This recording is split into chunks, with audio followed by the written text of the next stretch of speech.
यहोशू की किताब उसकी पहली अध्याय और उसका 8 वचन हम पढ़ेंगे। This book of the law shall not depart out of thy mouth, but thou shalt meditate therein day and night, that thou mayest observe to do according to all that is written therein. For then thou shalt make thy way prosperous, and then thou shalt have good success. व्यवस्था की पुस्तक यह तेरे चित्त से कभी न उतरने पाए, इसी में दिन रात ध्यान दिए रहना, इसलिए कि जो कुछ उसमें लिखा है उसके अनुसार करने की तू चौकसी करे, क्योंकि ऐसा ही करने से तेरे सब काम सफल होंगे और तू प्रभावशाली होगा। प्रार्थना करेंगे। स्वर्गीय पिता, हम प्रार्थना करते हैं आज की शाम के लिए। तूने अपने लोगों को यहाँ उपस्थित कराया और आज इस साल के पहले दिन आपके नाम की महिमा और स्तुति करने के योग्य और लायक हमें बनाया। ये नया वर्ष देखने का आपने कृपा किया हम पर, हम आपको दिल से धन्यवाद करते हैं। जो गीते हुई प्रभु आपकी महिमा के लिए दुआ मांगते हैं। हमारे भाई अभिषेक इस समय हॉस्पिटल में एडमिट है प्रभु, जो भी इमरजेंसी उसको डॉक्टर ने किया है तू जानता है। हम सारे कलीसिया मिलकर प्रार्थना करते हैं यीशु नाज़री के नाम पे, तो उस भाई को स्पर्श कर प्रभु, उसकी सब कमी घटी दूर हो जाए प्रभु, यीशु मसीह के नाम में। मैंने कहा यदि तू मेरे नाम से कुछ मांगो तुम्हारे लिए हो जाएगा। तेरे कोड़े खाने से हम चंगे हो गए प्रभु, भाई को छू ले। इससे पहले खुदावन तो अपने नाम की महिमा जलाली की है, उसके जीवन को तूने आशीषित किया है प्रभु, और भी अधिक खुदावन तो अपने हाथों से संभाल। समस्त परिवार को, बच्चों को तेरे हाथों में देते हैं। आज के पढ़े गए वचन को तो आशीष कर। दुआ प्रभु यीशु के नाम से मांगते हैं, आमीन।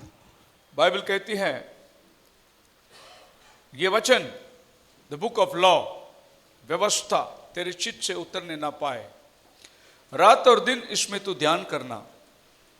Observe to do according to all that is written in it, और कोशिश करना जो कुछ उसमें लिखा है उसे करने के लिए। हम लोग नए साल में आए हैं। नए साल में हमारे पास में बहुत सारे रेजोल्यूशन हैं। हम क्या करने वाले नए साल में व्यक्तित्व जीवन में। हम सोचते हैं कि इस साल हम घर बनाएंगे, इस साल तरक्की करेंगे, इस साल बिजनेस को आगे बढ़ाएंगे, इस साल शादी करेंगे, इस साल बच्चों की शादी निकालेंगे। इस तरीके के बहुत सारे हमारे सामने रेजोल्यूशन रहता है जब एक नया साल आती है। और ये नए साल का जब हम लोग स्वागत करते हैं तो हमारे जीवन के अंदर मकसद होता है। सो आज शाम में कुछ बातें आपके वचन के द्वारा रखूंगा।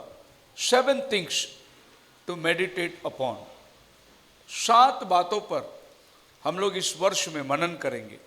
मेडिटेट का मतलब है ध्यान करेंगे। और जोशुआ यही कहता है, this book of law shall not depart from your mouth, not shut meditate in it day and night. इस पर हम लोग रात और दिन ध्यान करेंगे। Praise the Lord. बाइबल पढ़ना अलग चीज है, पढ़ी हुई बातों पर ध्यान करना वो अलग चीज है। हम लोग पढ़ लेते हैं लेकिन ध्यान नहीं करते। हम लोग पढ़ लेते हैं इसलिए कि भाई रोज बाइबल पढ़ना है, हमें रोज एक चैप्टर पढ़ना है, किसी का एक नियमित है, इसलिए हम लोग पढ़ लेते हैं। पर उस जो पढ़ी हुई चीजों के ऊपर हम लोग मनन नहीं करते। जोशुआ कहता है कि तुम जो पढ़ते हो उस पर ध्यान करो रात और दिन, that you may observe to do according to. मतलब ध्यान इसीलिए करना है कि जो लिखी है वो बातों को तुम पालन भी करना चाहिए, इसीलिए ध्यान करना है। जैसे हम लोग स्टोरी बुक पढ़ेंगे, उसमें ध्यान करने की जरूरत नहीं। स्टोरी अच्छा लगा, बुरा लगा, पढ़ लिया एक बार, फेंक दिए किताब, और किताब उठा लिए, पढ़ लिए, पर उसमें मनन करने जैसी कुछ बात है ही नहीं। अगर ध्यान करने वाली बात हो तो वो बात आपको आगे चलकर उसमें जो लिखा है उसके अनुसार आपको चलने के लिए कहेगा, उसी को कहते हैं मनन।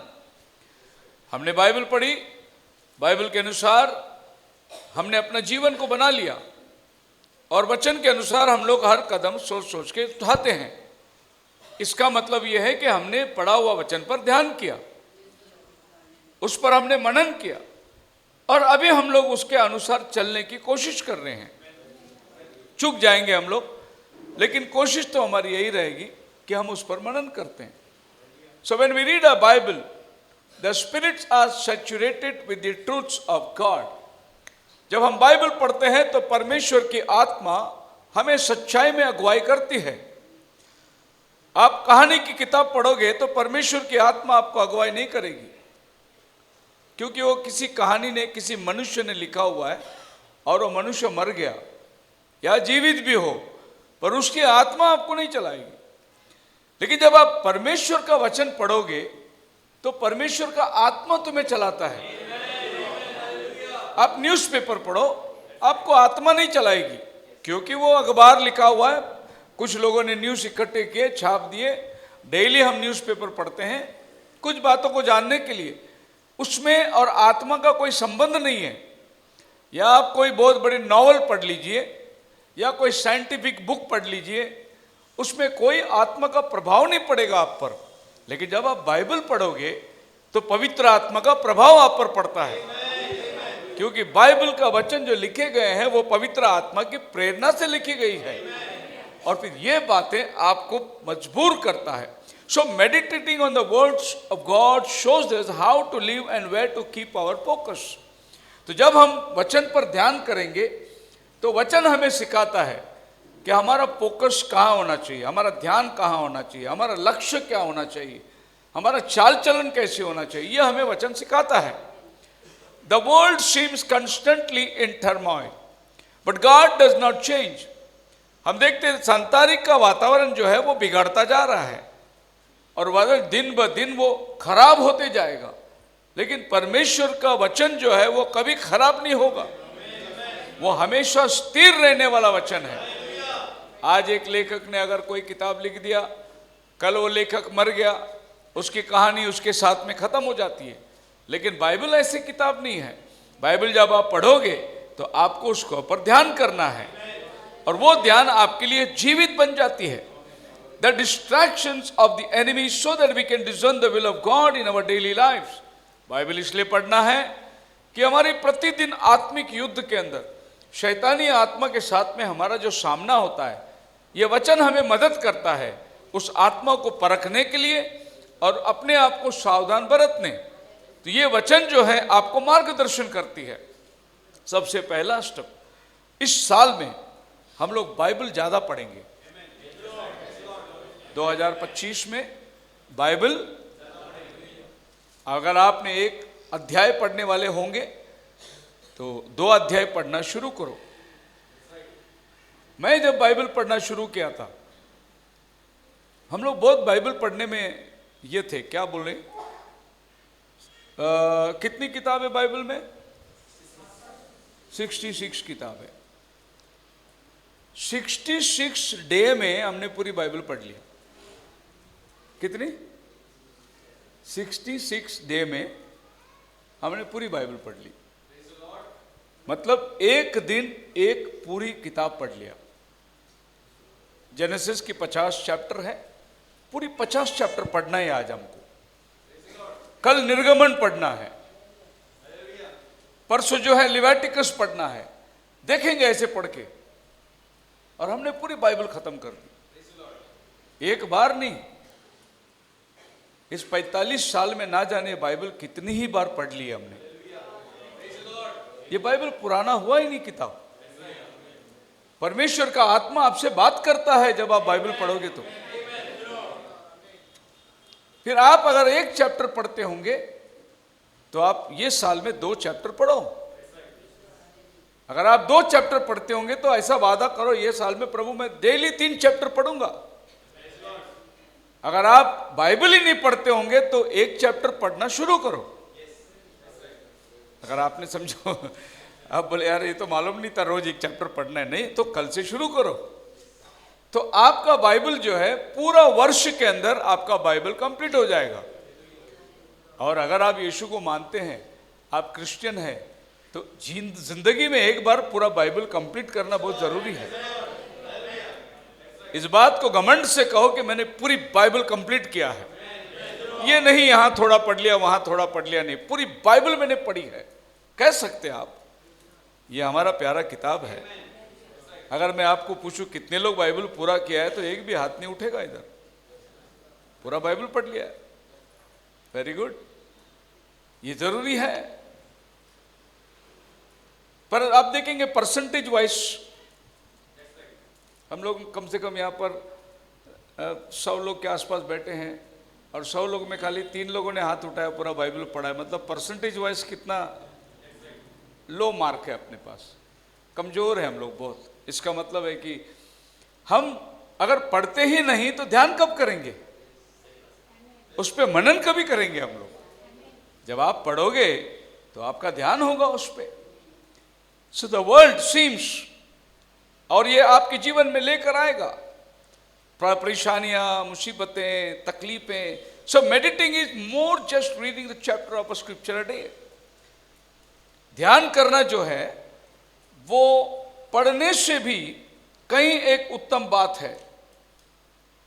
अगर आप खाली पढ़ लेते हैं,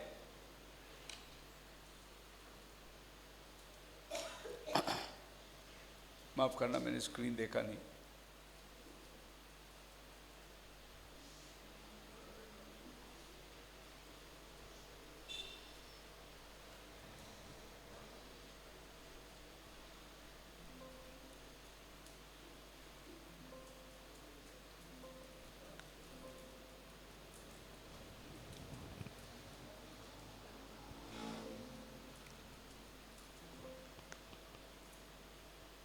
तेरी इच्छा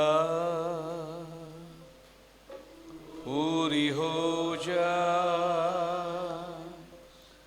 हाथों में तेरे जीवन है ये।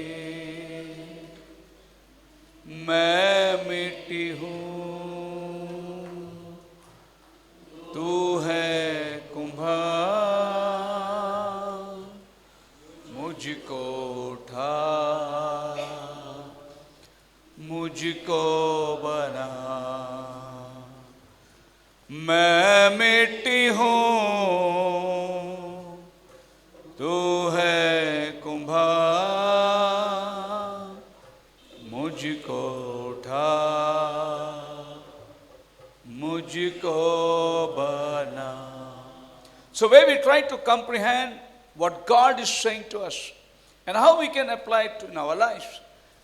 जब हम बाइबल पढ़ते हैं और उस पर मनन करते हैं तो हमारे मन में एक विचार आता है कि खुदा हमसे क्या कह रहा है, और फिर जो खुदावन कह रहा है उसको हम कैसा पालन करेंगे, ये हमारे मन में उत्पन्न होता है। फिर हम उसका पालन करने के पीछे शुरू कर देंगे। अगर बाइबल किसी विषय में आपसे कुछ कहता है, so this requires reading a verse more than once. मतलब एक ही कि एक बार आपने पढ़ लिया और आपने बंद कर दिया बाइबल, नहीं, आपने जो पढ़ा वो आपके ध्यान में आया है क्या, समझा है क्या उसको। सिर्फ पढ़ना काफी नहीं है, पर वो पढ़ी हुई बात आपके मन में रहना भी चाहिए। और प्रतिदिन जो है ये बाइबल आपसे बात करती है। Researching the background of that particular passage, उस विषय को आप कि भाई ये कहां और क्यों और किस लिए कहा गया, उसको रिसर्च करो। मैं आपके सामने खड़ा हूं, एक मैसेज बना के मैं आपके सामने लाया हूं। ज़्यादा मैं 40 मिनट्स 45 मिनट्स बात करता हूं, ज़्यादा मान लो 1 घंटा बात कर लेता हूं, 60 मिनट बात करता हूं। लेकिन इस 60 मिनट आपके सामने बात करने के लिए मैं कम से कम 5 घंटा इस बाइबल के साथ बैठता हूं।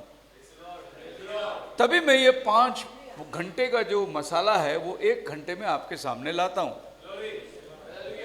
आज एक सिस्टर बॉम्बे से आई थी, रात को देरी हुआ, हमारे घर पे ठहरे। वो सिस्टर बोल रही थी कि हम लोग पहले जो चर्च में जाते थे तो क्रिसमस को एक मैसेज सुनते थे, क्रिसमस का एक मैसेज। लेकिन बोले जब से हम ये चर्च में आए तो क्रिसमस के 4-4 5-5 मैसेज चल रहे हैं। एक मैसेज पूना में चल रहा है क्रिसमस का, एक अंबरनाथ में क्रिसमस का, एक उल्लासनगर में क्रिसमस का। बोले क्रिसमस के ऊपर 5-5 मैसेज सुन रहे हैं। कारण यह है कि जितना आप ज्यादा मनन करोगे उतना ही इसमें से आप मसाला बाहर निकालोगे। ये बहुत बड़ा समुंदर है, इसमें जितना बाल्टी डाल के निकालते रहो कभी कमी होगा ही नहीं वो। लेकिन लोग उसके साथ बैठना भी चाहिए और लोगों का मनन भी उसमें होना चाहिए। बोलो हालेलुया। फिलिपियंस चैप्टर 4 वर्स 8, इसलिए to meditate on the things that are true, noble, pure, lovely, good report। किस पर ध्यान करना है? पढ़िए। इसलिए है भाइयों, जो बातें सत्य है, जो बातें सत्य है, सच्चा है, और जो बातें आदरणीय है, जो बातें आदरणीय है, और जो बातें उचित है, जो बातें और जो बातें पवित्र है, पवित्र है, और जो बातें सुहावनी है, सुहावनी है, और जो बातें मन भावनी है, हाँ, अर्थात जो भी सद्गुण और प्रशंसा की बातें हैं, जी। उन पर ध्यान लगाया करो। हालेलुया। जो बातें सुहावने हैं, बातें कैसी होनी चाहिए?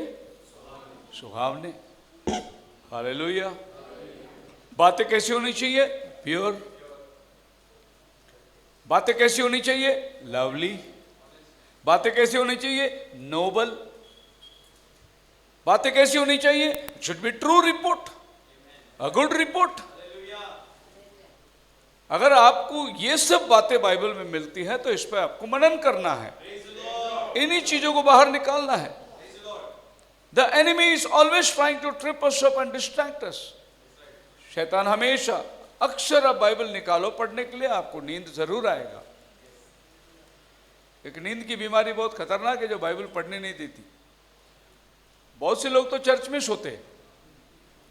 कभी कभी सोने वाले को एक लिमिट और क्रॉस कर देते, वो आके प्रार्थना भी करवाते, बोले पास्टर जी चर्च में बहुत नींद आती है, दुआ करो।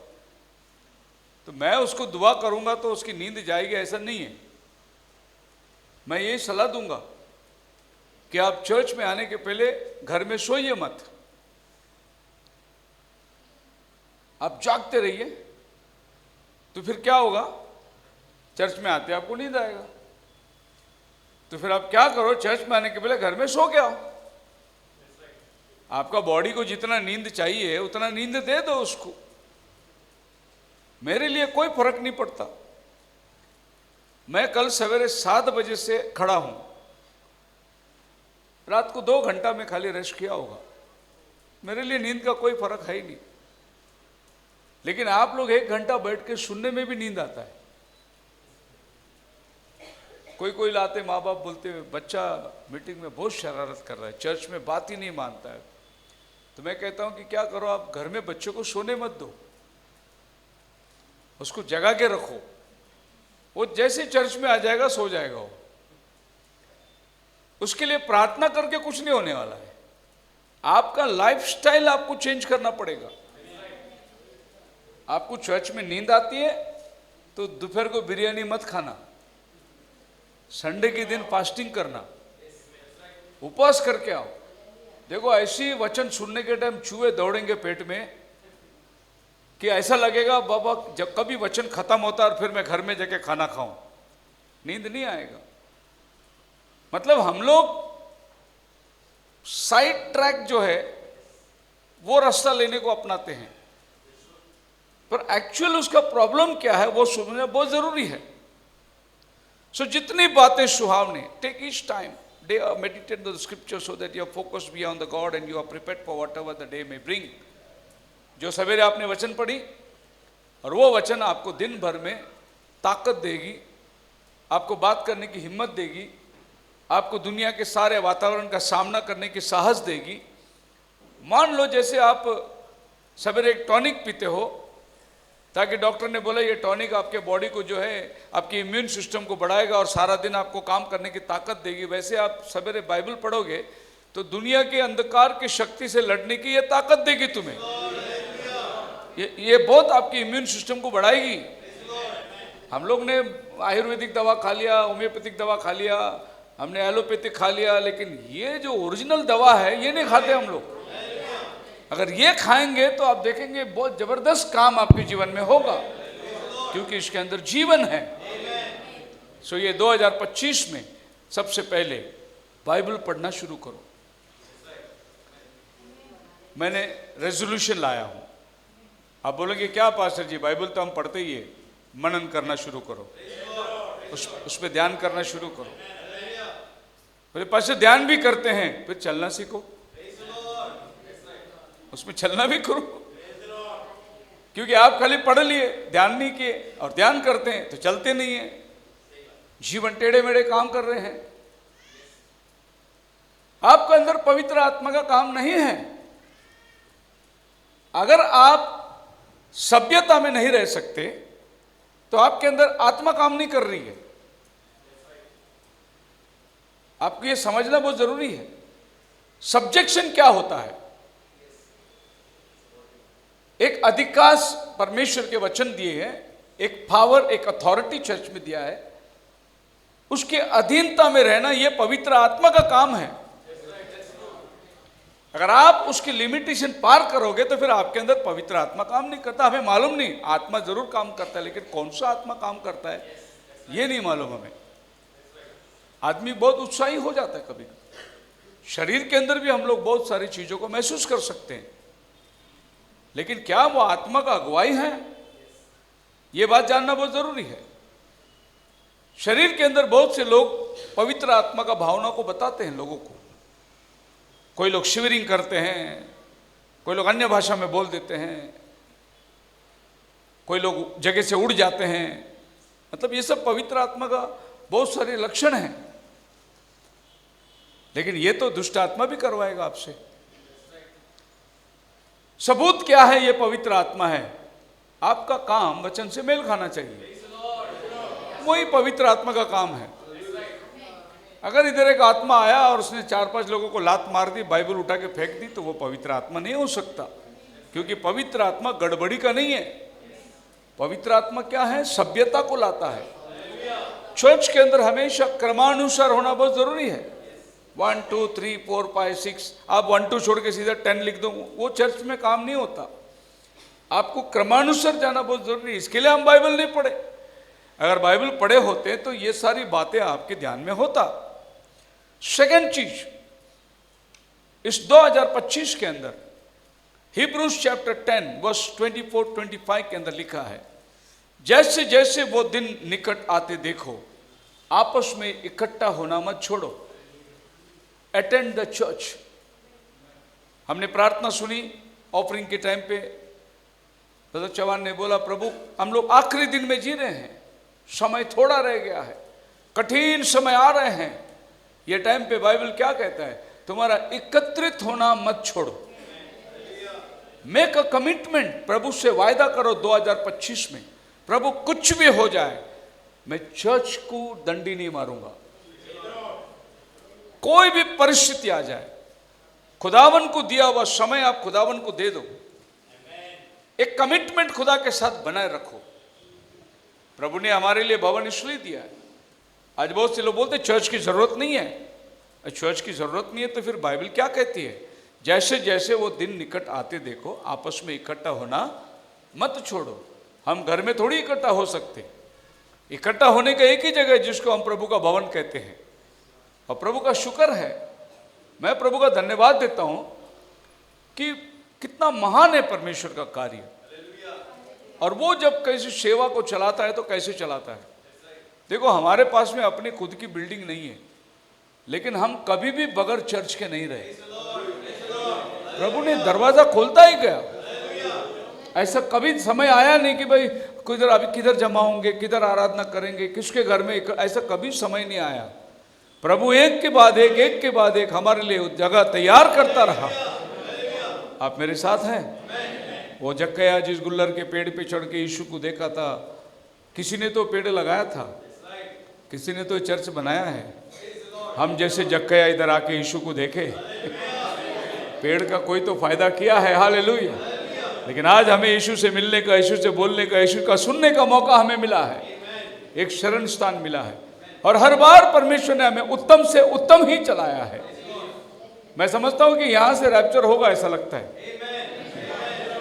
पता नहीं, और एक जब जमीन खरीद के और एक चर्च बांधने का इतना टाइम है क्या मालूम नहीं, पर टाइम है तो हम करेंगे। लेकिन अगर ना हो टाइम तो मुझे लगता है कि यहाँ से रैप्चर होना चाहिए। प्रभु ने कितना सुंदर वातावरण हमें दिया है, कितना बढ़िया पार्किंग दिया है। अगर हम किसी होटल में रूम ले, किसी हॉल में रूम ले, तो आपको गाड़ी का पार्किंग का प्रॉब्लम, रोड का प्रॉब्लम, कहाँ आप खड़ा करोगे और एक सर्विस के आपको कितने पैसे दोगे। प्रभु ने इतना अच्छा भवन दिया है हमें, लेकिन इस भवन के साथ में हमारी रेगुलरिटी नहीं है, हमारी उपस्थिति नहीं है। हमारा उपस्थिति होना बहुत जरूरी है, कुछ भी काम हो जाए। मेरे जीवन के अंदर कभी भी संडे चर्च छोड़कर और कोई काम में मन नहीं लगाया। Attend the church.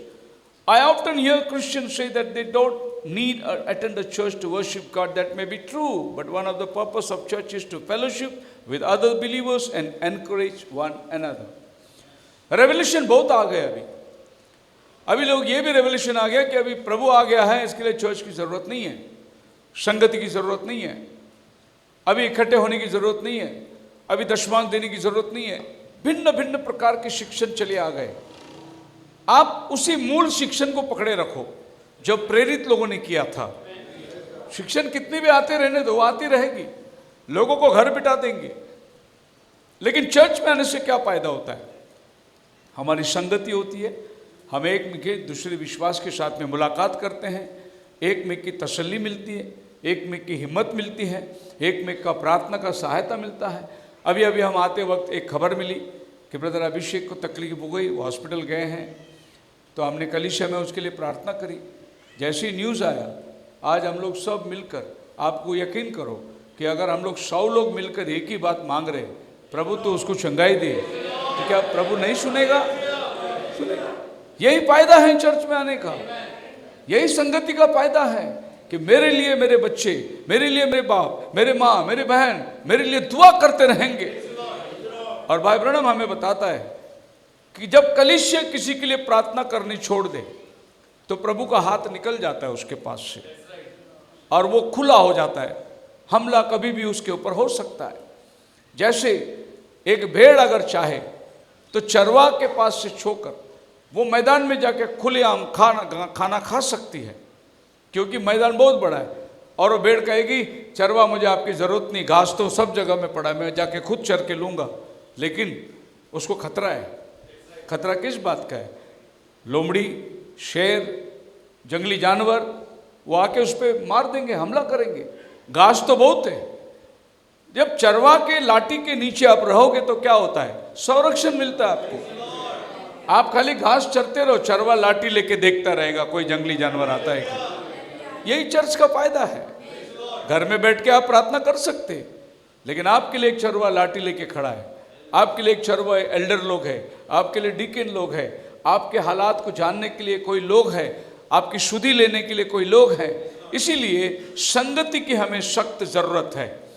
Matthew chapter 18 जो हमसे कहता है 19 और 20 वचन, that if any two agree on something and pray for it in the will of God and it will be done, because God is present where his people are gathered। जहां 2 या 3 एकत्रित हो मेरे नाम से, मैं उनके बीच में हूं। तो जब हम लोग अनेक लोग एकत्रित होते हैं तो खुदावन हमारे बीच में होता है। अच्छा, वो हमारे बीच में किस लिए आता है? हमारे कपड़े लत्ते, हमारे मेकअप, हमारे श्रृंगार देखने के लिए नहीं आता है। वो हमारे बीच में इसलिए आता है कि हमारी दुआओं को सुने, हमारी आराधना को कबूल करे। हम जो भक्ति लाए हैं, प्रभु को आनंद होता है। तो जब वो आया तो फिर वो आपकी बात नहीं मानेगा। मान लो आपने इस मुल्क के एक बड़े सीएम, चीफ मिनिस्टर को बुला लिया और वो आकर बैठा है, तो फिर आप क्या करेंगे? अपनी समस्या को उसके पास रखेंगे। हमें यहाँ तकलीफ है पार्किंग का, हमें तकलीफ है पानी का, हमें तकलीफ है बिजली का, ये समस्या रखेंगे, क्योंकि वो आया है तो हमारी समस्या को सुनने के लिए आया है। तो खुदावन जब हमारे बीच में आया है तो हमारी समस्या को सुनने आया है, हमारी ज़रूरतों को देखने। वैसे ये नहीं कि हम बोले और फिर उसको मालूम पड़े, ऐसी बात नहीं है। बाइबल कहता है हमारे मांगने से पहले उसको मालूम है हमें क्या चाहिए। लेकिन जब हम एकत्रित होते हैं तो ये विश्वास करते हैं कि प्रभु हमारे बीच में है। And it mean to live as a community and not an isolation. इसका मतलब ये है कि हम एक समाज के तौर पे एकत्रित होते हैं, एक बड़ा परिवार बन जाता है। और एक परिवार के साथ में हम लोग इकट्ठे होते हैं, मेल खाते हैं, उनके साथ बातचीत करते हैं, ये एक अलग अनुभव देता है। आप दोस्त यारों में मिलो, बर्थडे पार्टी में जाओ, वो जो खाना खिलाएंगे वो आप खाएंगे, और आपने जो तोहफा दिया उससे वो मतलब रखेंगे। और आपने खाना खाया और उसको तोहफा नहीं दिया तो वो पीछे जरूर दो बात बोलेगा, आके खाना खाया 1 रुपये भी दिया नहीं करके बोलेगा। लेकिन प्रभु का भवन ऐसा नहीं है। प्रभु का भवन में आप आए, कोई कुछ नहीं बोलेगा किसी को, और किसी का हक नहीं है किसी के ऊपर आरोप लगाना। ये प्रभु का भवन है, सब लोग आ सकते हैं इसमें, और हर एक का हक बनता है आने के लिए। लेकिन हम लोग किसी का हक नहीं मार सकते। यहाँ हमारा दुश्मन भी आके बैठेगा, हम उसको नहीं बोल सकते तू बाहर जा करके, क्या जाने प्रभु उसका मन बदल दे। हमारी बैरी जो हमसे बात नहीं करता वो भी आके बैठेगा तो भी हम लोग को प्रभु का धन्यवाद देना है। हम उसके विरुद्ध में कुछ भी नहीं सोच सकते। अगर हमारे मन में ऐसे भावना आ जाती है, अरे ये तो मेरा बैरी आके आज बैठा है इधर, इसका मतलब तुम्हारे अंदर प्रभु का आत्मा काम नहीं कर रहा है और तुम प्रभु के भवन में नहीं आए, तुम और कोई जगह पे गए जहाँ एथलेट लोग खेलते हैं, जहाँ 2 क्रिकेट टीम उतर के आती है, जहाँ फुटबॉल मैच होती है, इधर पाकिस्तान के लोग बैठे हैं, इधर इंडिया के लोग बैठे हैं। वो लोग क्या देखने के लिए बैठे हैं? जब ये गोल मारता है तो ये चिल्लाएगा, जब ये गोल मारता है तो ये चिल्लाएगा। बराबर है? चर्च वैसा नहीं है। चर्च कोई भी इधर से बोले सबने हालेलुया बोलना है, कोई भी यहाँ से बात करे आप सबने उसको आमीन कहना है। ये थोड़ी है कि हमारा पास्टर बोलेगा तो ही हम आमीन बोलेंगे, ये वाला ब्रदर गाना गाएगा तो ही हम ताली बजाएंगे, नहीं। जो प्रभु की महिमा यहाँ होती है उसमें हम सब लोग सहभागिता में हैं। सो कलीसिया हमें चाहिए। कलीसिया एक परिवार को दर्शाता है। When we are in a church family, we can share each other's burden, pray for each other and celebrate good times. हम एक में के लिए दुआ कर सकते हैं, एक में की सहायता कर सकते हैं, और एक में का बोझ को हम सह सकते हैं।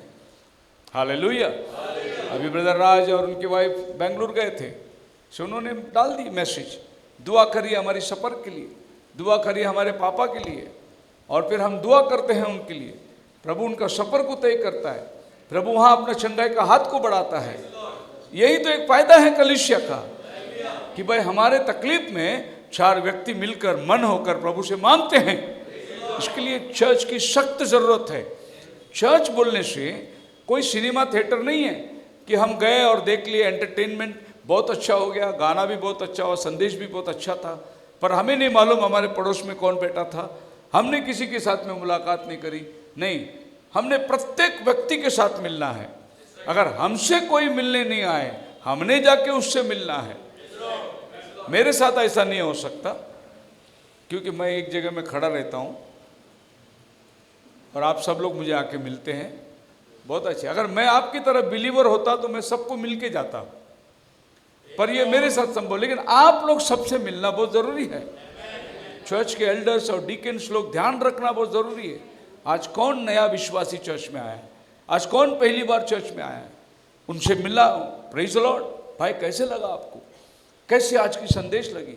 आपके आने से हम बहुत खुश हुए। ये 2 बात बोलना है उनको, तभी तो अगले संडे आएगा वो, नहीं तो हम 50 का 50 2030 तक वैसे ही रहेंगे। 25 है ना, और 5 साल भी हम इतने ही रहेंगे अगर हमारा स्वभाव ऐसा रहेगा। तो हमारा स्वभाव में बदलावट लाना बहुत ज़रूरी है। साउंड सिस्टम गए टाइम पे मुझे बता रहे थे ब्रदर कि मैंने बड़ी मुश्किल से मेरे फैमिली को लेके आया था, वो आवाज़ इतना था, सर दर्द हो गया, उठ के बाहर जाके बैठ गई वो। उसके बाद वो बोली कि मैं नहीं आता, उधर आवाज़ बहुत होता है। हमने तो आवाज़ अपने मज़े के लिए कर ली है, लेकिन किसी को तकलीफ भी हो गया, उठ के बाहर चले गए। तो हम लोग सब मिलकर प्रभु की महिमा करना है। ये नहीं कि मेरा आवाज़ बढ़ना है, उसका आवाज़ कम होना चाहिए, नहीं, डिस्टर्बेंस नहीं होना चाहिए। इसके लिए बाइबल बोलते हैं दैट थिंग्स आर लवली, सुहावने, अच्छा लगना चाहिए। आवाज़ कितना जोर वैसा नहीं, आवाज़ कितना मधुर है, स्वीटनेस होना बहुत ज़रूरी है, सुनने को मन बहना है। मेरा म्यूज़िक जो एक ऐसी चीज़ है जो आपको एक अलग आयाम में लेके जाती है। आप दुनिया वालों में भी देखें, जो म्यूज़िक से प्यार करते हैं, बस उनका जीवन ही म्यूज़िक का है। मैं कभी कभी जब हम होटलों में काम करते थे तो मैंने कभी रफीक का क्लब है, किशोर कुमार का क्लब है, मुकेश दादा का क्लब है, अलग अलग सिंगर लोग का एक एक फैंस लोग है, उन्होंने क्लब बना के रखे। तो एक दिन एक सिंगर को मैं मिलने गया था, कुछ म्यूजिशियन को मिलने गया था, तो मैं मोहम्मद रफ़ीक के क्लब में जाके बैठ गया। उधर जितने भी आ रहे हैं सब रफ़ीक के दीवाने, उधर रफ़ीक का फोटो रखा हुआ है, हर आने वाला स्टूडेंट पहले फोटो को नमन करता है, उसके बाद बैठता है, फिर वो लोग गाना प्रैक्टिस चालू कर देते। मैं सोच रहा था एक मरणहार आदमी, इतने पागल दीवाने इनके साथ, लेकिन उसकी आवाज़ उतनी मधुर थी, उसकी आवाज़ में लोग पागल हैं, उसको फैन मानते हैं। मैं बॉम्बे में काम करता था, लोकल ट्रेन में सफ़र करते, 2 घंटा लोकल ट्रेन अंबरनाथ से पकड़ के, वीटी में मेरा ऑफिस था, तो मैंने कई साल जो है बॉम्बे में अप डाउन करे। तो ट्रेन में, बॉम्बे की ट्रेन में, आप लोग को ये मालूम नहीं, लेकिन एक ट्रेन का एक ऐसा बोगी होता है जिसको कट बोगी बोलते हैं। वो कट बोगी इसलिए होता है कि एक तरफ में लेडीज़ लोग, एक तरफ में जेंट्स लोग चढ़ेंगे, बीच में जाली रहता है, खुला रहता है। वो बोगी इसलिए होता है कि अगर कोई फैमिली वाला जाए तो अपने बीवी बच्चों को वो कंपार्टमेंट में रखें और पुरुष इसमें चढ़े, और वो लोग अपने नज़र को उनके ऊपर रख सकते हैं कि भाई मेरी फैमिली है, अभी घाटकोपर स्टेशन है, उतरना है, इशारा कर सके, इसके लिए वो बोगी रहता है। लेकिन वो बोगी में सब दीवाने लोग बैठते हैं। फिर इधर से गाना, तो एक दिन गलती से गाय गाय में ट्रेन पकड़ा, मैं भी वो बोगी में चढ़ गया। मैं देखा सब किशोर के दीवाने लोग हैं, और उधर गाने, वो बाजू में सब बैठे हैं हीरोइन लोग, इधर सब हीरो लोग बैठे, सब किशोर कुमार, मोहम्मद रफ़ीक लोग इधर बैठे हैं। गाना क्या गा रहे, मेरे सामने वाली खिड़की में, उधर भी लोग मजे ले रहे गाना। मैं ये सोचता हूँ कि यार ये दुनियावी आवाज़ और ये दुनियावी चीज़ के लिए लोग इतने पागल है, जिंदा खुदा की तारीफ में हम कितने पागल होना चाहिए। प्रभु की तारीफ में हम लोग, ये आपको मालूम नहीं, गाने का मज़ा है ही नहीं, पता नहीं। मैं एक बार कानपुर गया था, कानपुर और लखनऊ और इन इलाकों में ना गाने में बहुत ये है वो लोग। वहाँ पर एक बंदा था, बोला गाना, परसों चलो हो जाए गाना गाएंगे। दोपहर के टाइम खाना खा के बैठे थे, बोले गाना गाएंगे। तो एक एक पुराने पुराने गाने निकले, और पुराने गाने, जब से प्यारा यीशु आया मेरा जीवन बदल गया, वाह वाह वाह क्या बात है, तब से मैंने उसे है पाया मेरा जीवन बदल गया। आई समझ में आपकी? हमारा जीवन बदल गया है। तो जब हम बोलते हैं तो वो हमारे दिल को एहसास होता है, अंतकरण से आता है। और ये गाना हम लोग जब संडे स्कूल में थे तो एक कपल थी, अंधे थे वो लोग हारमोनियम में गाते थे।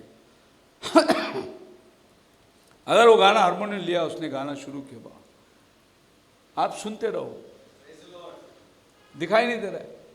और वाक्य में जो दुनिया को नहीं देख रहा है ना, वो प्रभु को देख रहा है। वो उसका गाना गाने का तरीका ही कुछ और है, इतना अंतकरण से।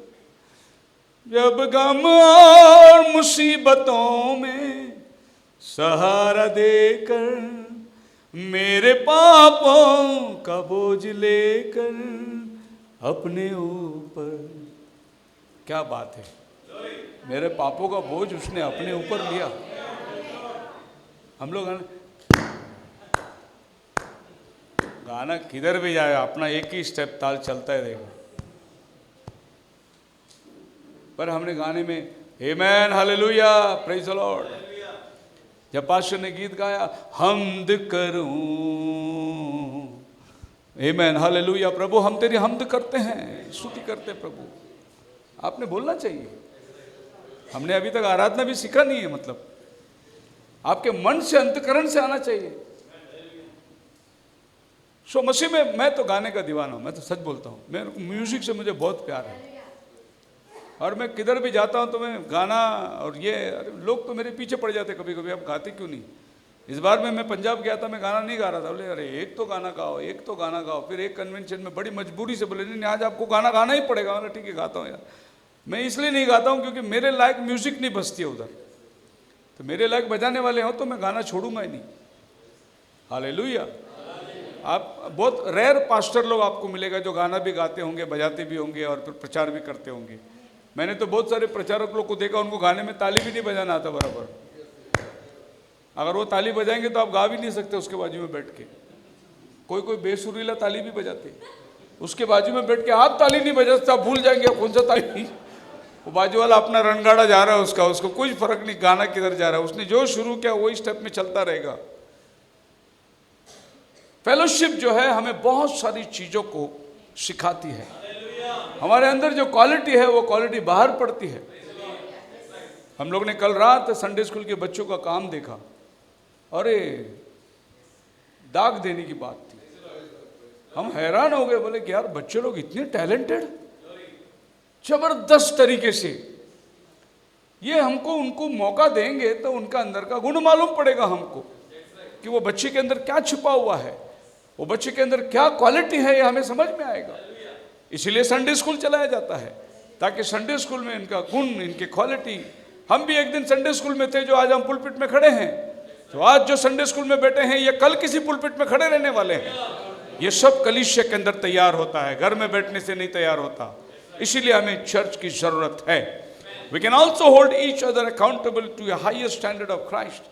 हम एक में का आदर कर सकते हैं। भाई वचन में बहुत निपुण है, भाई प्रार्थना में बहुत लवलीन है, भाई जो है लोगों के साथ में मेल जोल में बहुत, मतलब एक आदमी की क्वालिटी हमें समझ में आती है।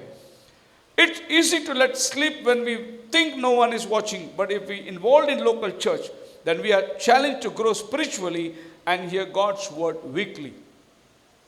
जब हम लोग कलीसिया में आ जाते हैं तो फिर हम एकत्रित हो जाते हैं, सभी आत्मा एक साथ आ जाते हैं। अकेला रहेगा तो आपको लगेगा कोई नहीं देख रहा है, कोई नहीं देख रहा है, लेकिन जब कलीसिया में आएंगे तो आपको लगेगा सब लोग देख रहे हैं मुझे, सबकी नजर है मेरे ऊपर। और हम एक में से कह सकते हैं, प्रेज लॉर्ड ब्रदर, मेरे लिए दुआ करना, अपनी प्रार्थना में मुझे याद रखना, मेरे लिए प्रार्थना करना। और ये बहुत बड़ी बात है। और जब हम किसी से मिलते हैं तो सामने वाला बोलते हैं प्रेज द लॉर्ड, उसका मतलब क्या है? प्रभु की स्तुति हो। तो हम लोग यहाँ पर 100 आदमी अगर 50-50 लोग से मिलेंगे तो 50 बार प्रभु की स्तुति हो रही है। और ये बात आप कंपनी में रह के कर नहीं सकते, आप दुकान में रह के कर नहीं सकते, ऑफिस में रह के कर नहीं सकते, लेकिन आप चर्च में आ गए और 100 लोगों को आपने प्रेज लॉर्ड किया। कितनी बार बोले आपने प्रभु को स्तुति? आप मेरे साथ हैं? सो कलीसिया मिलकर फैमिली को दर्शाता है। और ये 2025 में कलीसिया आपकी फैमिली एहसास करो, आपका ये परिवार है ये, और इस परिवार में हम सब लोग हैं, ऊपर नीचे, छोटे मोटे, बड़े तगड़े, गरीब लाचार, फायदेमंद, सब लोग हैं इस कलीसिया के अंदर, एक घर के अंदर। सब बच्चे होशियार नहीं होते, कोई बच्चा मंद भी होता है, कोई बच्चा पढ़ाई में कमज़ोर होता है, कोई बच्चा लोग जो है बहुत होशियार हो जाते हैं और माँ बाप बोलते हैं कि ये पढ़ाई में बहुत होशियार है, ये बुद्धू है। ऐसे चर्च में भी बुद्धू लोग रहते हैं, लेकिन जब हम लोग साथ में आते हैं तो हम लोग कोशिश करते हैं कि उसकी डेवलपमेंट कैसे हो सके। तीसरा चीज 2025 के अंदर, टू बी ट्रांसफॉर्म्ड, हमें बदलना है, हमारा स्वभाव को बदलना है, हमारे चाल चलन को बदलना है। अगर आप बदले हुए हैं तो और थोड़ा धार लगाना है, क्योंकि बहुत समय दिया जल के कार्बन लग जाता है और चमक जो है वो कम हो जाती है, थोड़ा कैंची लगाने की ज़रूरत पड़ती है नहीं? आज के बच्चे लोगों को मालूम नहीं कि वो लोग घासलेट के बत्ती में पढ़ाई किए नहीं किए, सब लोग अभी लैंप में पढ़ाई कर रहे हैं, लाइट में पढ़ाई कर रहे हैं। लेकिन हम जब पढ़ाई करते थे तो घासलेट की बत्ती थी, उसके ऊपर कांच जो लगता था, ओगला ओगला कांच के उस बोलते थे उसको, और वो कांच में एक बूंद पानी लग गया पटक दी से फट जाती थी। उसको शाम को क्या करना पड़ता था, चूल्हे में से राख लेकर उसको साफ करना पड़ता था, और वही सबसे अच्छा सफा करती थी। और घर में चूल्हा होगा तो ही वो बत्ती जल से अच्छी जलेगी। उसके बाद में आज अगर तुमने जला दिए तो कल आपको वात को काटना पड़ता है, बत्ती को ठीक करना पड़ता है, तभी अगले दिन रोशनी अच्छी आएगी। मैं 5वीं स्टैंडर्ड तक घासलेट के बत्ती में पढ़ाई किया, उसके बाद फिर हम लोग को बिजली मिला और फिर हम बाद में बिजली में पढ़ाई करने लगे। लेकिन वहाँ तक हम लोग घासलेट बत्ती, मोमबत्ती में पढ़ाई करते थे, नहीं तो हम लोग ऐसे लैंप पोस्ट में, जो अपने घर के चौराहे में रहती है लैंप पोस्ट, वहाँ रात भर बत्ती, वहाँ जाके पढ़ाई करते थे। सो आपको मैं ये बताना चाहता हूँ कि हमारा लाइफ ट्रांसफॉर्म होना बहुत ज़रूरी है। रोमियो की किताब 12 अध्याय उसका 2 वचन, as humans belong to belong somewhere, so it is easy to try to blend in with a group. When we are compelled to the world, we become like those around us and we are not to be conformed to the world's but standards. हम जब दुनियावी लोगों में घूमेंगे तो दुनिया की तरह हमारा बर्ताव हो जाएगा। अब अगर समझो एक मॉल में काम करते हैं तो मॉल में एक और लड़की आई, वो जिस स्टाइल से आएगी, जो कपड़े पहन के आएगी, अगले दिन तुम भी वही कपड़े पहन के जाओगे, वही चप्पल पहन के जाओगे। अगर आप किसी क्लब में काम करते हो तो आप वहाँ का सारा चीज़ को अपनाओगे। अगर आप कोई अच्छी ऑफिस में काम करते हो तो वहाँ का पहराव को अपनाओगे, वहाँ की स्टैंडर्ड अपनाओगे। वैसे ही आप अगर कलीसिया में आओगे तो कलीसिया का स्टैंडर्ड अपनाएगा। कलीसिया में कैसे पहरावा पहनते, कलीसिया में क्या कपड़ा है, ये अपनाओगे आप। सो हमको प्रभु के सानिध्य में आके ट्रांसफॉर्म होना है। अगर मैं बदलता नहीं तो फिर मेरा कोई फायदा नहीं। आप मेरे साथ हैं? मसीह में मेरे प्रिय लोगों, लोग सुन सुन के फिर भी जीवन में लोगों का सुधार नहीं आता। क्या मतलब है? इसका वजह क्या है? क्या कारण है ये? अभी बंदा जो गाना गा रहा था, आत्मा में गाना गा रहा था, अभी गाड़ी लेके गया वो बाहर, किधर गया आत्मा? उसने प्रार्थना किया, प्रभु हमारे चर्च से दुष्ट आत्मा को निकाल। उसको निकालना पड़ेगा बाहर, दुष्ट आत्मा बाद में निकालेंगे हम लोग। क्या वचन को तुम इंपॉर्टेंस दे रहे हैं? ट्रांसफॉर्मेशन है क्या आपके जीवन में?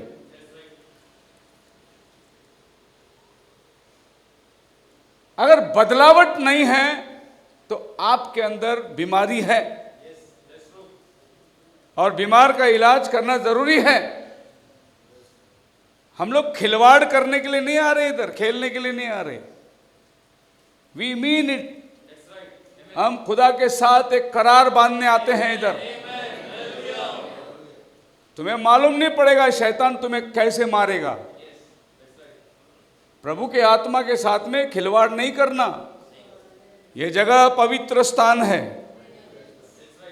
हर एक आदमी का काम नहीं है उठना बैठना, चर्च के अंदर उठना इधर जाना, हर आदमी का काम नहीं है वो जिसके लिए नियुक्त किया है वही आदमी ने वो काम करना है।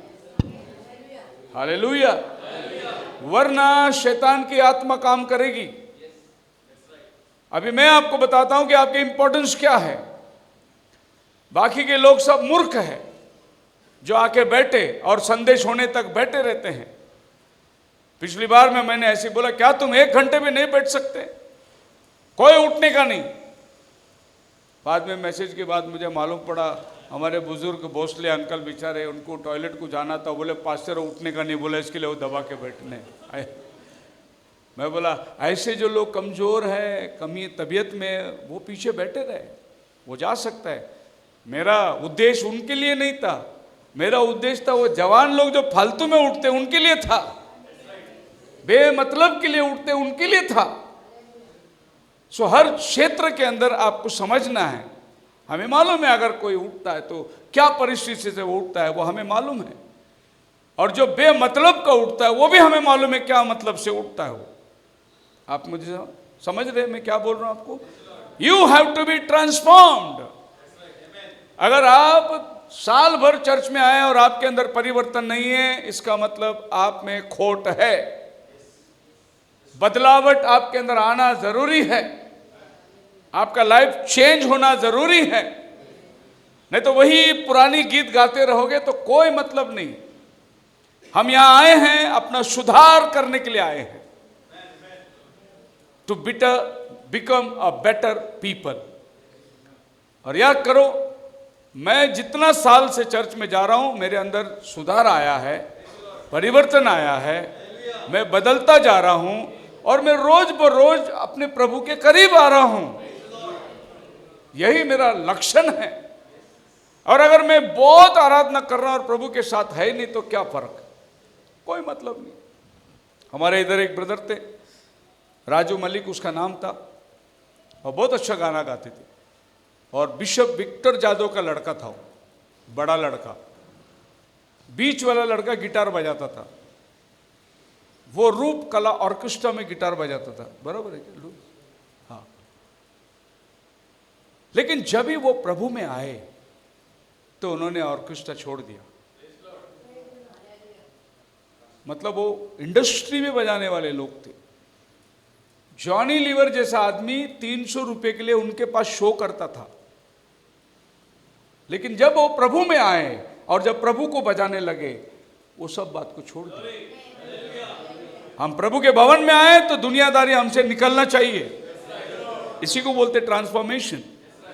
ये ब्रदर है ऐसा गिटार बजा, सबको मालूम है। खड़े रहो ब्रदर, पहचानते सब लोग इसको? ओके, इनकी एक स्टोरी बताता हूं मैं आपको। दांडिया का प्रोग्राम में बजाने गया था। दांडिया का एक दिन का 9 दिन का रहता है, 1,500 हजार रुपया, मतलब 15-20 हजार रुपये मिलता है। मेरे को पता चला है दांडिया का प्रोग्राम का पैसा लिया इसने। मैंने बोला अगले संडे से चर्च में नहीं आने का। अरे आपको मालूम नहीं पास्टर, मेरे पिताजी का प्रोस्टेट ऑपरेशन है, मेरे को पैसे की ज़रूरत है। मैं बोला यही बात तो प्रभु को बोल, प्रभु तेरा ऑपरेशन मुफ्त में कराएगा। बंदे ने जाके जो एडवांस लिया था वापस कर दिया। बोला मैं नहीं आएगा दांडिया। अरे तुम लास्ट मोमेंट में बोलते अभी हम लोग कहाँ आर्टिस्ट को ढूंढेंगे। बोला मैं नहीं आएगा बजाने, पैसा वापस कर दिया। और मैं आ रहा था ड्यूटी से, कोई प्लेटफॉर्म में पर्ची बांट रहा था। एक पर्ची मेरे हाथ में दे दिया। मैंने पर्ची देखा, फ्री प्रोस्टेट ग्लैंड ऑपरेशन। मैं पर्ची लिया, सीधे उसके घर पे गया। मैं बोला उठा तेरे पिताजी को, अभी का अभी उठा, और लेके गए। उनके पिताजी को एडमिट किए फ्री में। वो जो डॉक्टर्स लोग स्कीम चलते, फ्री में उनका ऑपरेशन हो गया, घर पे आ गया। तुम परमेश्वर के लिए खड़े रहोगे तो परमेश्वर तुम्हारे लिए खड़ा रहेगा, ये उसका वादा है। और ये मैं अनुभव नहीं बोल रहा हूं, गवाही दे रहा हूं, सामने बैठा बंदा। उसके बाद मैंने बोला अगर तू कभी दांडिया में दिखा बजाते वक्त, कितनी भी पैसे की जरूरत हो, जब हम प्रभु के लिए आ गए तो फिर दुनियादारी हमसे दूर होना चाहिए। ये हमारा गवाही है।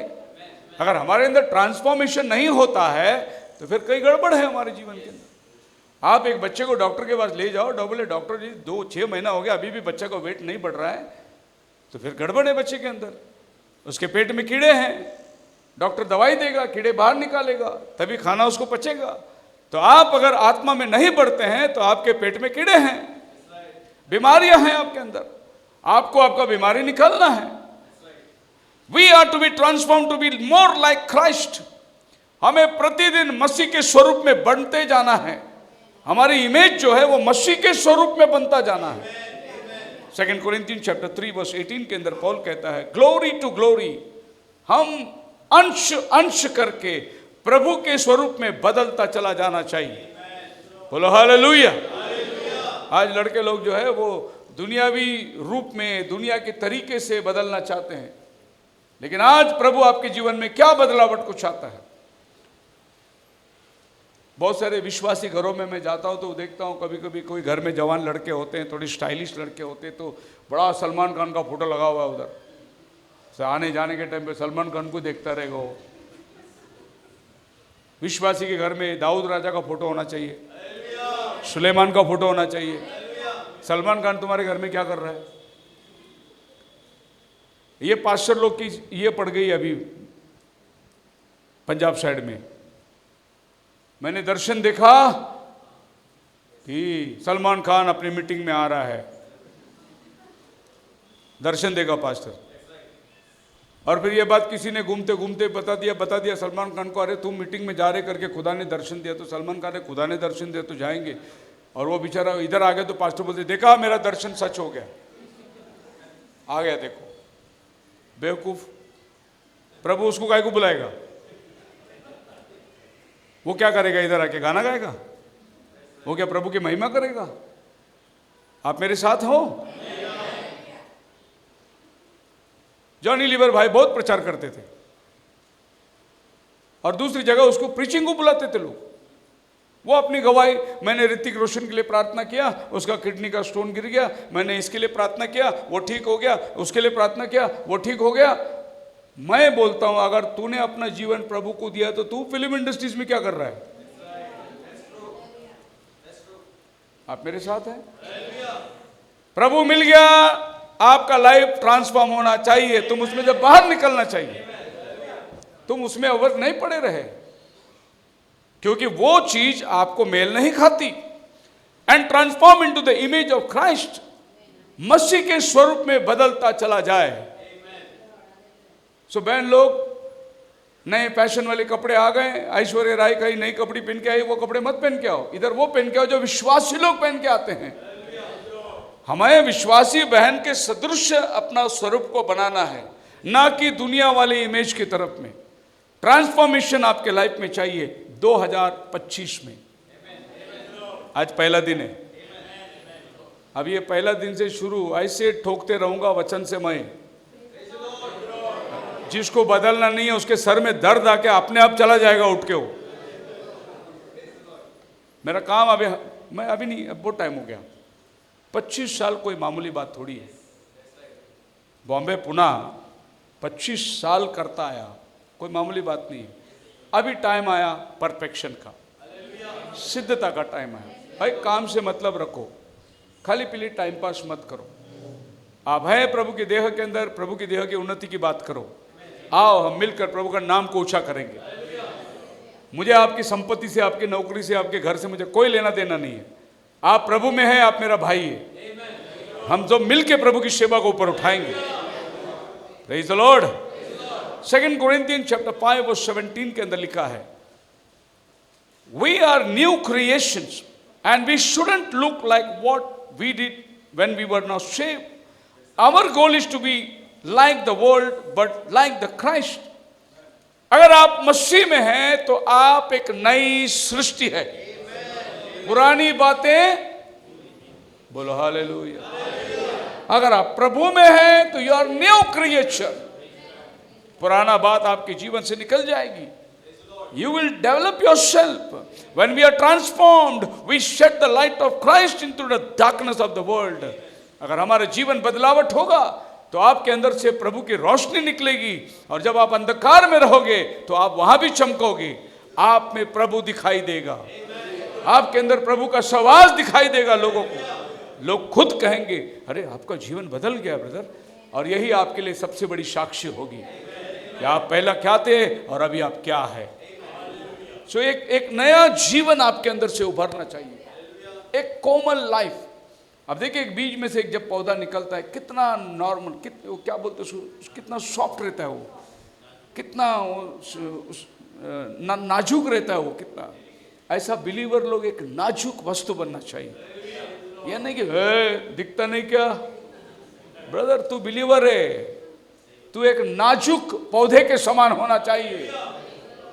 जब पेड़ बड़ा हो गया तो डाली नहीं टूटेगी, ये तो आप उंगली से तोड़ सकते हो।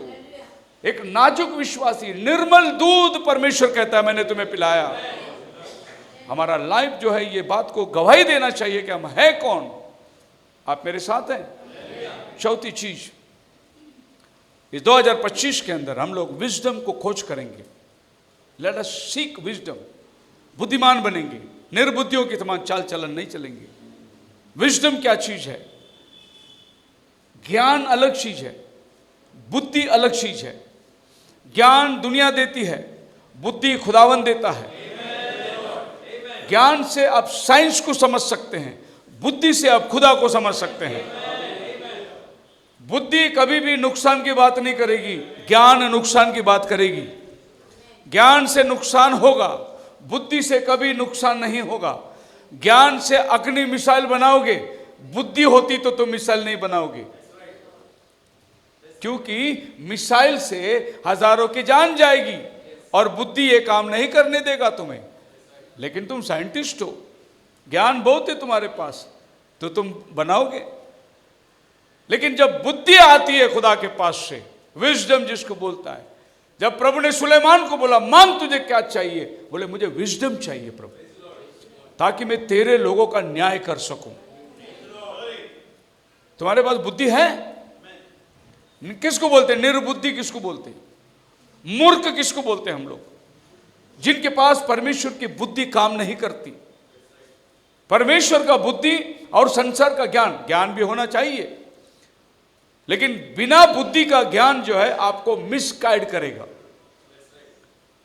अगर आपके पास ज्ञान है तो आप बहुत अच्छी मोटरसाइकिल बना लोगे, लेकिन अगर बुद्धि है तो मोटरसाइकिल किसी को ठोकेगी नहीं। आप नहीं बहुत स्पीड है करके बुर्र जाके ठोक दे, नहीं।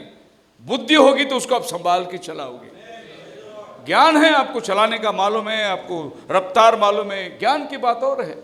लेकिन आपका पास विजडम, नीति वचन 4:7 में लिखा है, wisdom is a principal thing, therefore get wisdom.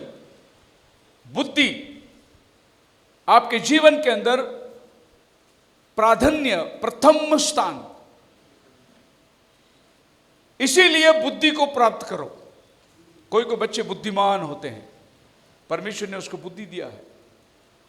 अब मुझे किसी चीज की बुद्धि होगी और चीज की मुझे बुद्धि नहीं होगी। प्रभु की कृपा है, लैपटॉप मिल गया, मैं चलाना जानता हूं। लेकिन जो दूसरे पास्टर लोग हैं, हमारे साथी लोग, वो अभी भी बाइबल प्रचार कर रहे हैं, उनको अभी लैपटॉप चलाना आता नहीं। ठीक है, प्रभु ने उनको नहीं दिया, पर प्रभु ने मुझे दिया तो मैं उसको इस्तेमाल कर रहा हूं प्रभु की सेवा में। तो बुद्धि जो है ये प्रभु के कार्यों को बढ़ाने में मदद करती है। ज्ञान जो है ना वो नुकसान पहुंचाती है। ज्ञान आपको मिसगाइड करती है। ज्ञान क्या करेगी? एक आदमी कलीसिया में बैठेगा और वो सोचते रहेगा, ये ऐसा क्यों, ये ऐसा नहीं होना चाहिए था क्या, ये वैसा क्यों हो गया, वो ऐसा नहीं हो सकता था क्या। ये ज्ञान काम करेगा। बुद्धि क्या काम करेगी?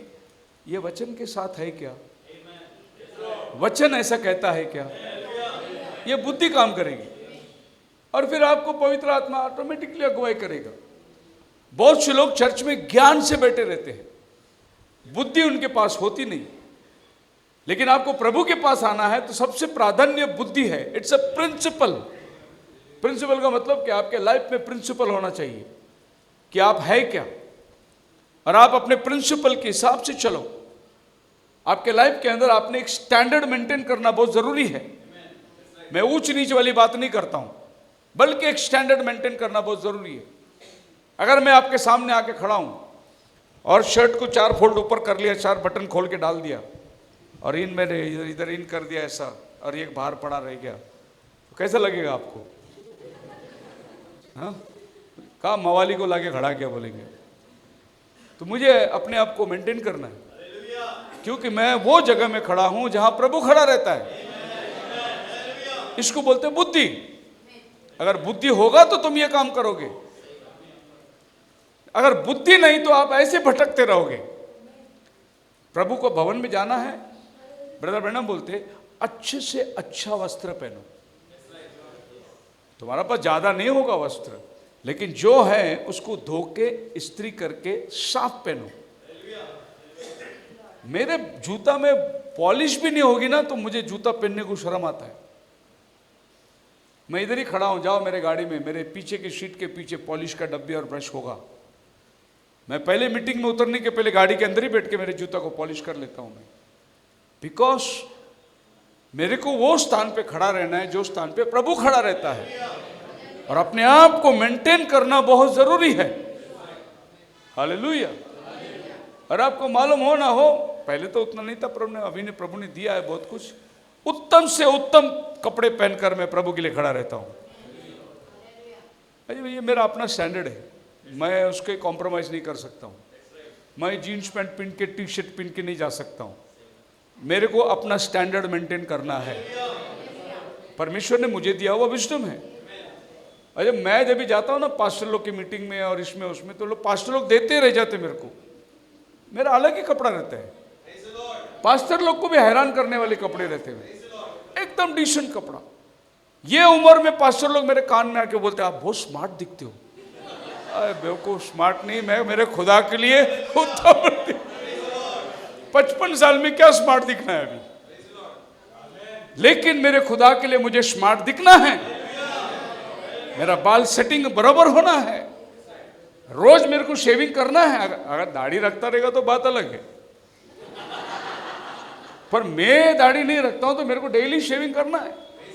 एक दिन में अगर शेव नहीं किया तो वो दिन मेरा बहुत खराब जाता है। जब तक मैं शेव नहीं करूं तब को वो दिन में शुरू नहीं करता हूं। ये मेरा अपना स्टैंडर्ड है। ये आपको अपना स्टैंडर्ड मेंटेन करना है कि आप क्या है। सो मैं दाढ़ी रखने वालों के खिलाफ नहीं और दाढ़ी निकालने वालों के भी खिलाफ नहीं, लेकिन दाढ़ी ढंग से रखो और नहीं रखते तो भी ढंग से रहो। आप प्रभु के भवन में आ रहे हो, आपको प्रभु को उत्तम से उत्तम प्रदर्शन करना है। खुदावन को दिखना है कि आप अच्छे। Praise the Lord. कंघी भी रखो, मतलब वो तलवार के जैसा लंबा कंघी मत रखो, वो भी एक अलग सी बात बन जाती। रखना जरूरी है कंघी, लेकिन कैसे रखना है तुमको, कैसे अपने आप को प्रभु के लिए बताना। देखो ये सब बुद्धि काम करेगी, और जिसके पास बुद्धि नहीं है वो बेवकूफ की तरह काम करता रहेगा। विजडम आपको आगे लेके चलो। Where wisdom is the knowledge.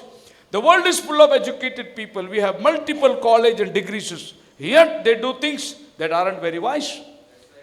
इतने कॉलेज है, इतने सारे क्या बोलते हैं यूनिवर्सिटी है, आपको क्या लगता है ये सब अच्छी बातें सिखाते हैं? लेकिन आपको मालूम है यूनिवर्सिटी में बलात्कार हो रही है, कॉलेज में मर्डर हो रही है, उधर दारू पी के सारे झगड़े हो रहे हैं, वहाँ मारपीट हो रहा है, वहाँ पर लूटमार हो रहा है। फिर ये सब कॉलेज ये क्या लूटमार करना सिखाते हैं क्या? ये खून खराबा सिखाते हैं क्या? हॉस्पिटल में नर्स लोग उधर के बलात्कार सिखाते हैं क्या? नहीं, क्योंकि वहाँ सिर्फ ज्ञान है, बुद्धि नहीं है, वो लोग ये दुनियावी काम करते हैं।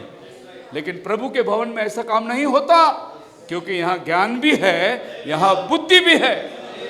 इसीलिए आपका प्रिंसिपल जो है वो बुद्धि, विजडम को पाने की कोशिश करो। Outstanding and understanding and discernment and situation and light and knowledge and how do you seek wisdom. हर चीज के ऊपर आपका मन होना है प्रभु के सम्मुख में। मैं प्रभु का शुक्र करता हूं कि मैं कोई काम में पीछे नहीं हटता, और मुझे काम करने को बड़ा इंटरेस्ट लगता है। मेरे प्रभु के लिए मेरे को उत्तम से उत्तम काम करना है। अभी हमारे चर्च का काम 1 महीना हो गया शुरू होके। ये 1 महीने में मैंने अपने घर में खिले तक नहीं लगवाया, सिर्फ चर्च में हूं मैं, चर्च का ही काम कर रहा हूं। चर्च क्या चीज बेटर लगता है, चर्च में क्या चीज बेटर लगता है, चर्च में क्या चीज अच्छा लगता है। बुद्धि काम करती है। बुद्धि से आपको सोचना है कि हमको प्रभु के भवन में क्या भलाई होना चाहिए। आप मेरे साथ हैं? Proverbs chapter 2 verse 6 and James chapter 1 verse 5, both the verses tells us God is one who gives wisdom।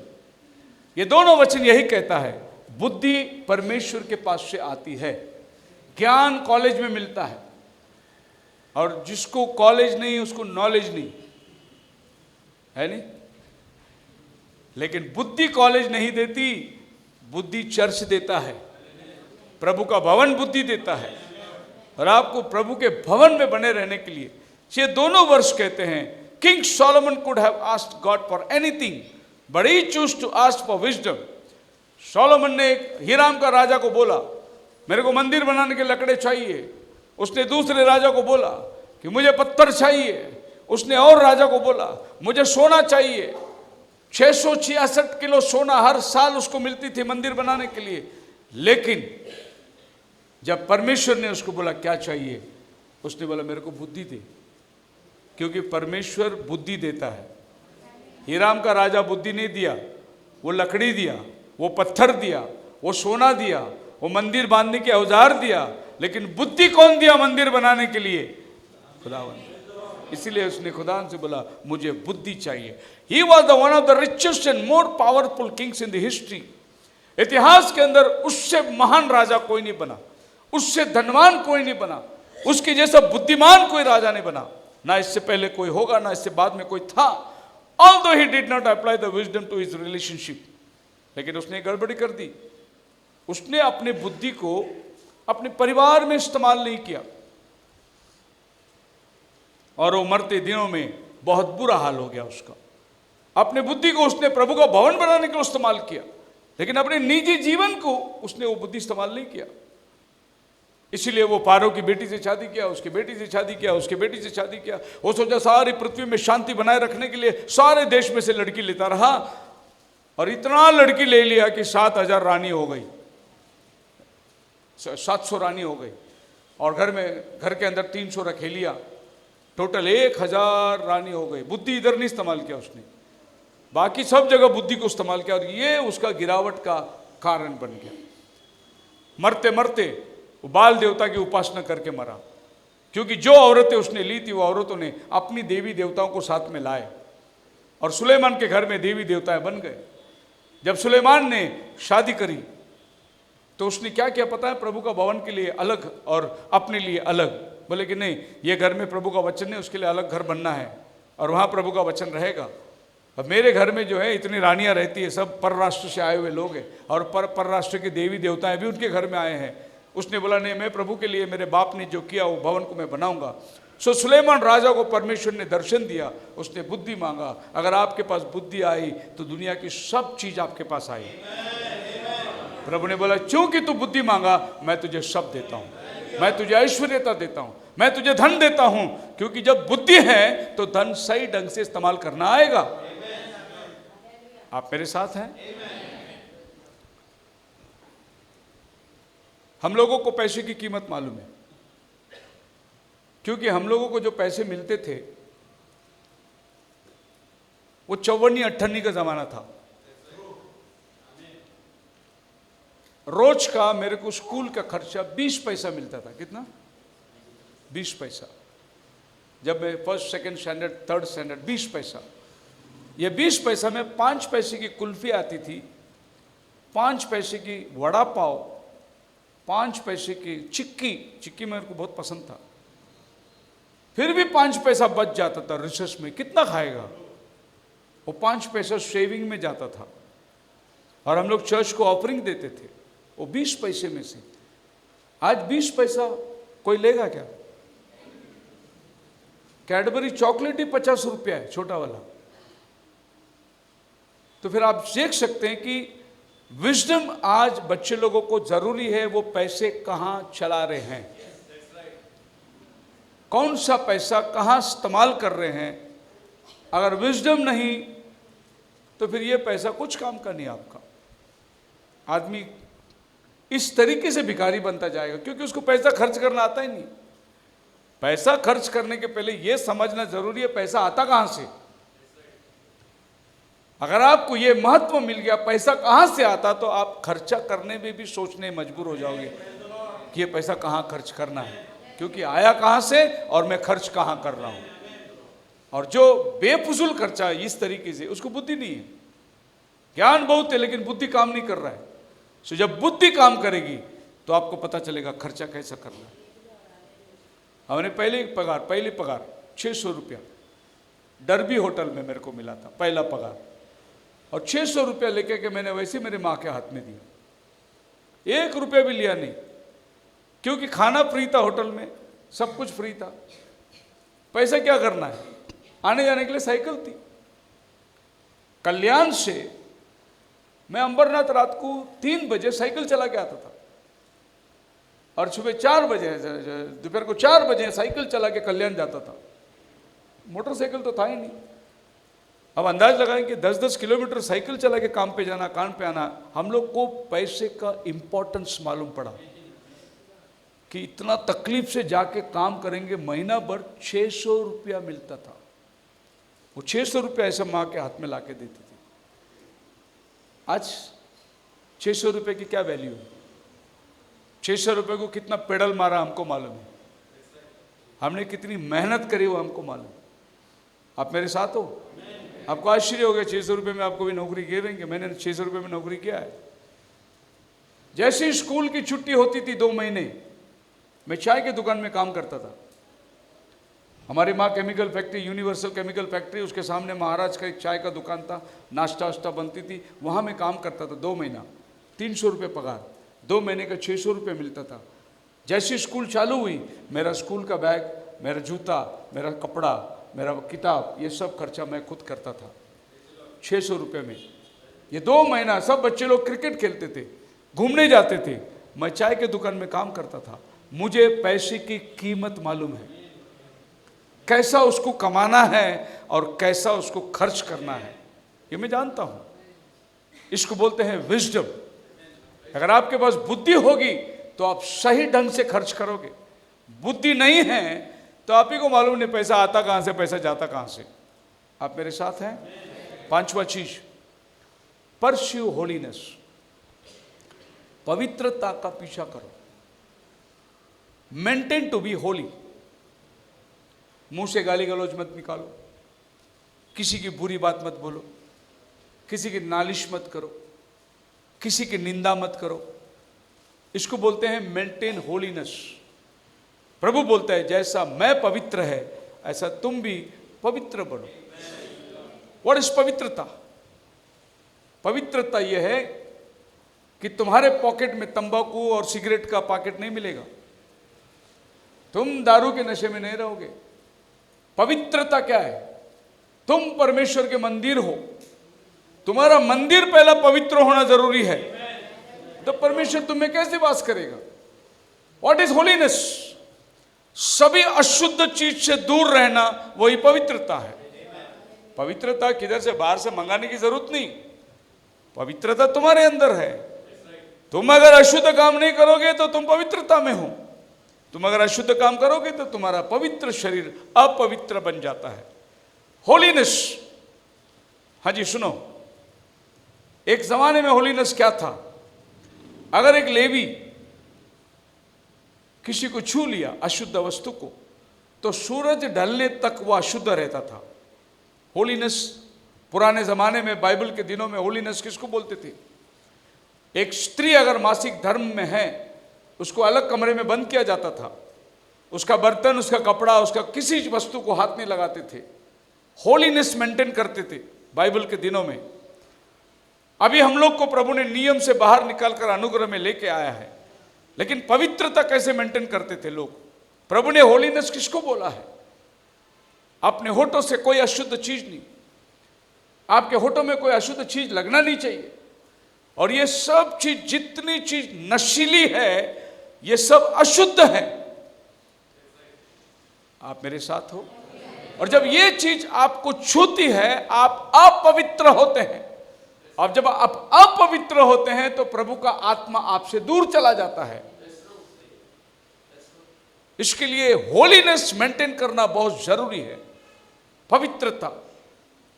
यहूदी लोग आज भी ये मानते हैं, अगर एक सूअर का परछाई भी उनके ऊपर पड़ जाए, वो अपने आप को शाम तक के कमरे में बंद करके रखेंगे, बाहर नहीं निकलेंगे, किसको छुएंगे नहीं।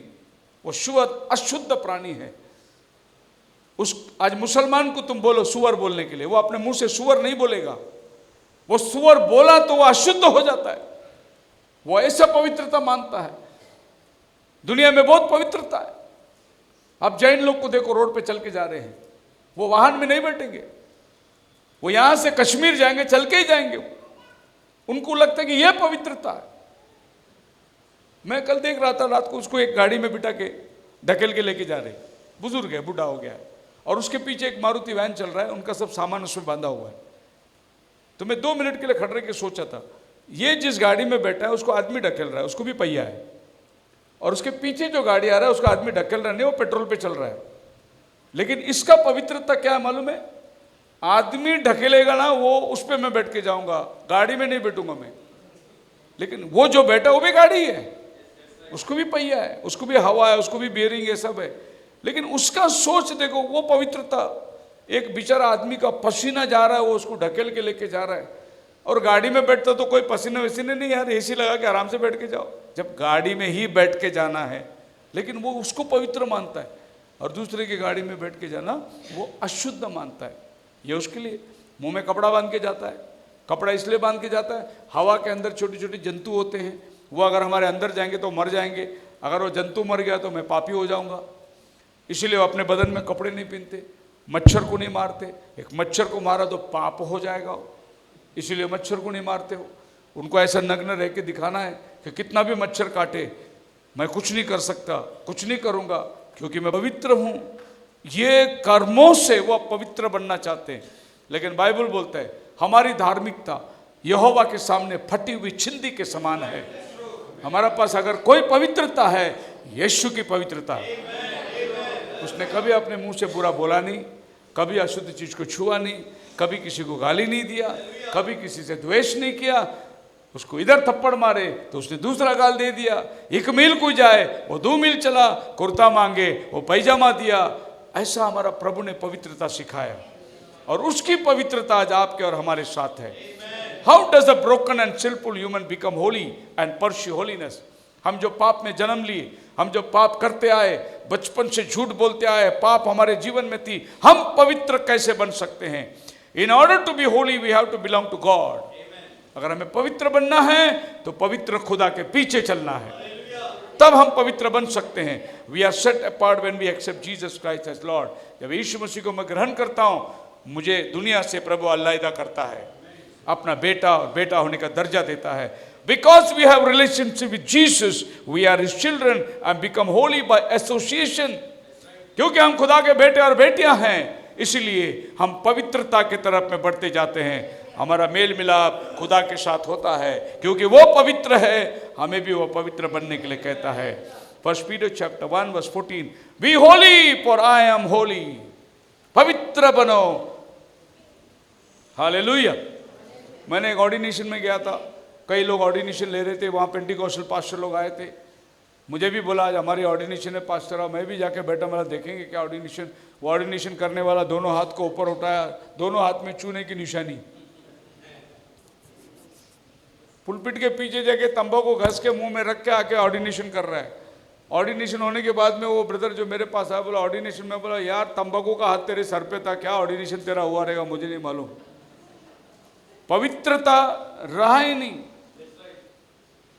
आज लोग पवित्रता को सहज ले लिए हैं। You have to be Holi.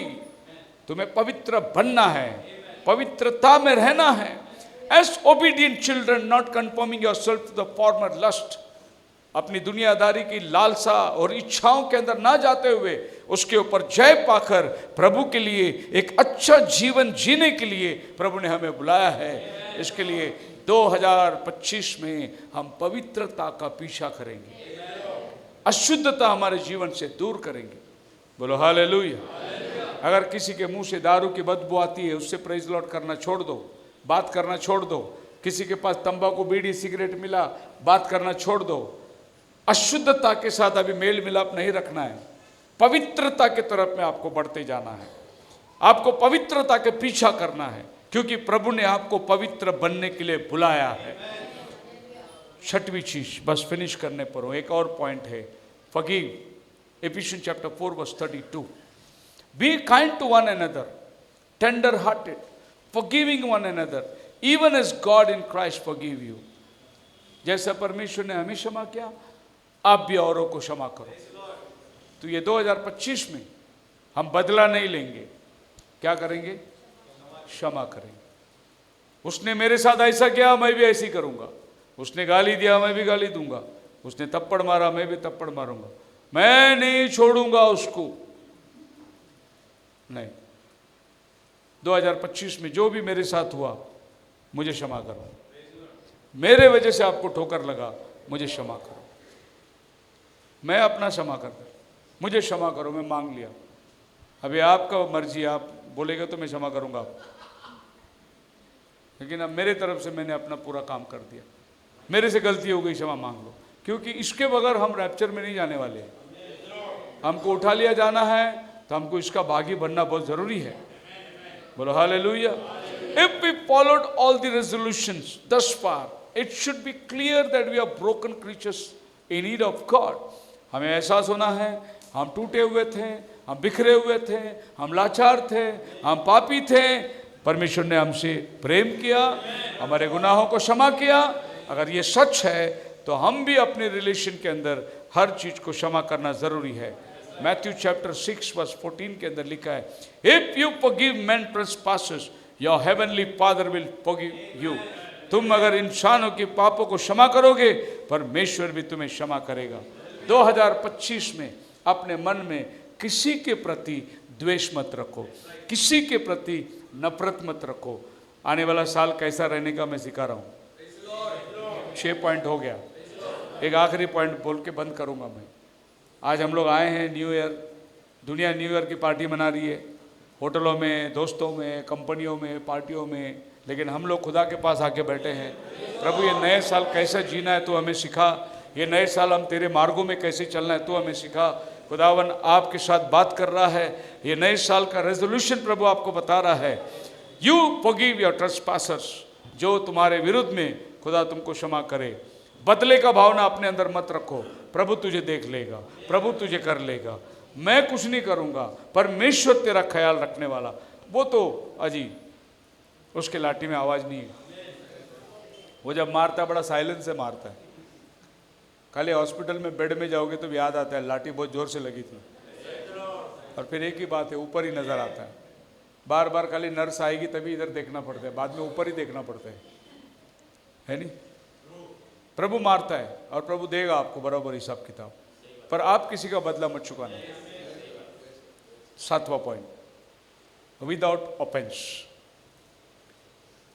This being for myself, प्रसिद्ध का 24 अध्याय 16 वचन, myself always strive to have conscience without offence toward God and man. मेरे मन में किसी के प्रति कड़वाहट, ऑफेंस मतलब अपराध, गुनाह नहीं होना चाहिए। पॉल कहता है this being so my self, पढ़िए प्रसिद्ध 24:16। मैं आप भी यत्न करता हूँ कि परमेश्वर की ओर मनुष्यों की ओर मेरा विवेक सदा निर्दोष रहे। परमेश्वर की ओर मनुष्य की ओर मेरा विवेक सदा निर्दोष रहे। क्या परमेश्वर के ऊपर गुस्सा करोगे? क्या परमेश्वर से नाराज हो जाओगे? क्या पॉल बोलते हैं परमेश्वर के साथ भी मैं वैसे ही रहूंगा, मनुष्य के साथ भी वैसे रहूंगा। I have no offence. किसी के प्रति मेरे मन में द्वेष नहीं है, किसी के प्रति मेरे मन में भावना नहीं है, किसी के प्रति मेरे मन में कड़वाहट नहीं होना। ऐसा एक जीवन जब आप जियोगे 2025 आपके लिए आशीर्वादित होगा। खुदावन आपको बरकत दे। सबको हैप्पी न्यू ईयर।